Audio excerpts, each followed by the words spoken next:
Журналист, ведущий телеканала «Наука» Антон Войцеховский рассказывает абхазским коллегам о том, как при помощи спецэффектов сделать материал более качественным и просматриваемым. Тема лекции не может не вызывать интереса. Здесь и о работе нейросети, графике, цветокоррекции, цветовой градации. В общем, обо всем, начиная от организации материала до финальной обработки. Он прямо собирает из этих двух, из этого объектива такой вот шар, просто накладывает вот так вот сверху на нарисованный объект, и он получает те самые отражения.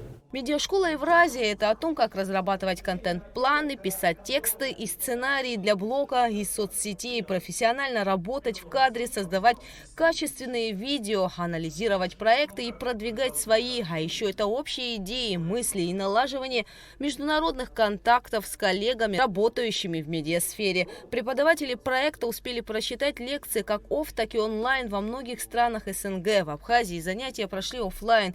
Среди тех, кто пришел послушать лекции, как молодые абхазские журналисты, так и опытные, отдавшие профессии не один десяток лет. А еще блогеры, режиссеры монтажа, корреспонденты, видеографы и студенты факультета журналистики Абхазского государственного университета. Несмотря на разницу в опыте, возрасте и специфике работы каждого, всех их объединяет одно желание узнать больше о своей нынешней или будущей профессии. Мы, создавая телевизионный продукт, должны использовать все возможности для того, чтобы улучшать качество нашего контента и использовать все современные методы и приемы, насколько это возможно, в плане визуализации, в плане графики, не обязательно сложной компьютерной графики, в плане какой-то динамической статистики и многие другие вещи, которые сделают наш продукт более качественным и зрелищным. Нам было очень интересно, пока что очень нравится начало.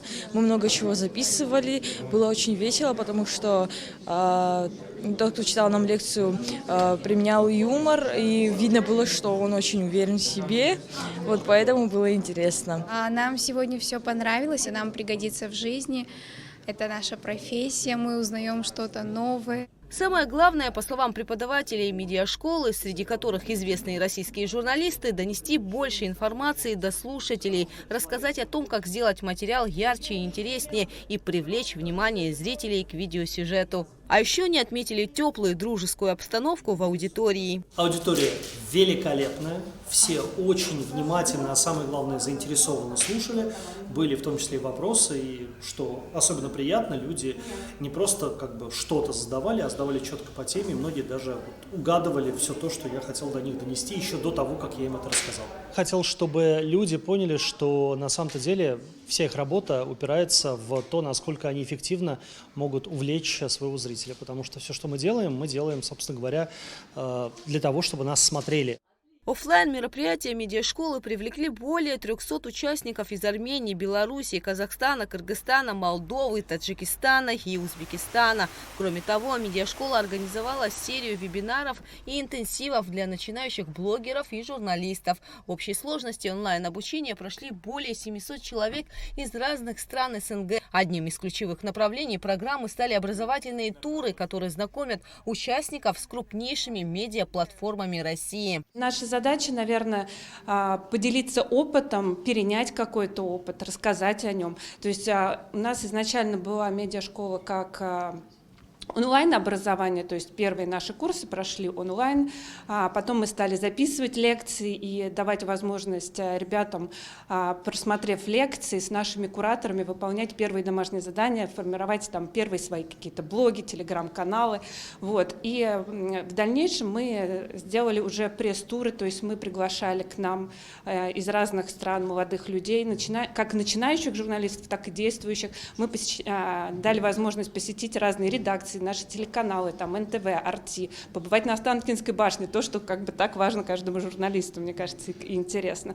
Вот. И плюс мы стали уже выезжать, тоже появилась возможность, чтобы мы с нашими лекторами могли приехать, пообщаться, познакомиться. Еще одна важная цель – это объединить. Вот наши народы всегда же были общие, у нас общие ценности. Для нас очень важно сохранить ценность и идентичность каждого народа, и дать возможность рассказать, что есть уникального у каждого, но при этом мы все говорим на одном языке, мы все друг друга понимаем, и мы можем поделиться опытом, который есть у нас, вот, дать возможность молодежи приезжать к нам, развиваться к нам. Работа медиашколы в Абхазии организована при поддержке Союза журналистов республики, и это сотрудничество продолжится.